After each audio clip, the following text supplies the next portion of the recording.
We've got to do everything we can to actually reassure them on these issues and paint a picture. The more businessmen we can get out representing local businesses in the local papers, actually saying that a leave vote is a safer option for people's jobs, the more likely we are to win. We will have control of an additional £10 billion. Billion? Is that which billion are you talking about when you talk about billions? Do you talk about a million? Or 1,000 million? All right, well, just as there are international laws and international rules that mean that if you're legally and ordinarily resident in another country, then even if your home country votes to leave the European Union, all your rights, all your privileges are carried on and are respected. So the one thing I would say to you, and indeed to everyone who enjoys living and who enjoys the prospect of retirement, which I suspect is many years hence, enjoys thinking about retirement, the one thing is that your investment will be safe and your future will be safe, whatever the decision on June the 23rd.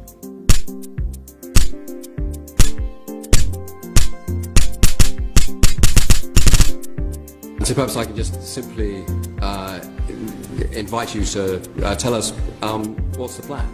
My personal view is that this decision is an uncharacteristic decision, an act of withdrawal by the United Kingdom, which I think will have damaging consequences potentially for our position in the world. We are full members of the single market, and anything will be a backward step for us. Anything will be a backward step. This isn't about gaining advantage, this is about minimising the disruption and disadvantage.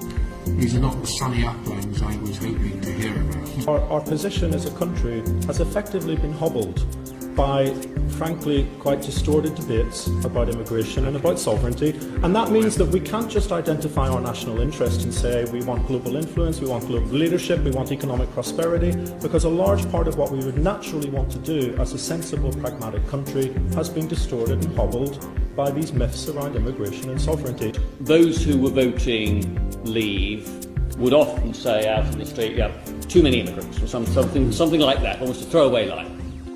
If we take action against EU residents here, bear in mind how many UK residents there are in other member states. Of course. And most of those, in my experience in Spain, when I was dealing with the issue in terms of the consular responsibility, most of them will find themselves with insufficient funds to come back to the UK, but if they are patriated, then the burden on local authorities, etc., will be very considerable. The treaties make no provision for the protection of acquired rights, despite what we've heard repeatedly in various contexts. The WTO is a complete non-starter. It just should not ever have been on the agenda. It's a workaround that goes with other agreements. I do have to congratulate the Daily Express, and indeed the Daily Mail, and indeed the Sun.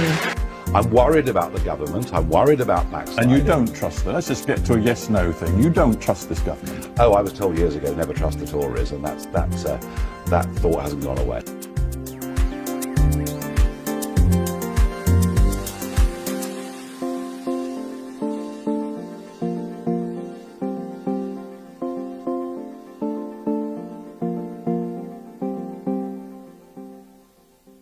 If we vote to leave, Western civilization will come to an end.